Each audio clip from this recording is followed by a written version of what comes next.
টিউমারের মতো যা আছে সেটা আমাকে এখানে আইডেন্টিফাই করে দিছে যে অলরেডি আমার এখানে এরকম একটা টিউমার আছে।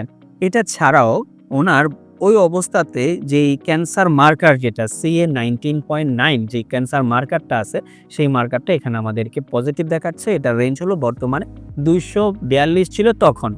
এই অবস্থাতে আমরা চিকিৎসা শুরু করি। আচ্ছা, এই অবস্থাতে চিকিৎসা শুরু করার ঠিক ১ মাসের পরেই আমাদের হাতে আরেকটা রিপোর্ট আসছে। আমরা CA 19.9 এর আরেকটা রিপোর্ট করছি।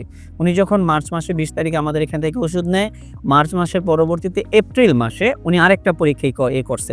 যেটা ওইখানে 242 ছিল সেই রিপোর্টটা বর্তমানে ১ মাসের মাথায় সেই রিপোর্টটা আসছে ২১.৭০ এ আসছে এই রিপোর্টটা।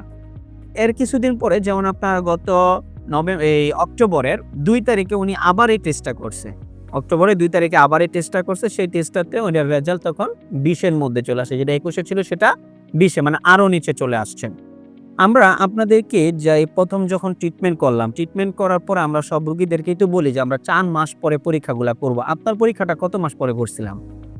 আমরা ৪ মাস শেষ করে ৫ম মাসের সময় আমরা আপনাদেরকে আবার পরীক্ষাগুলা দিছি।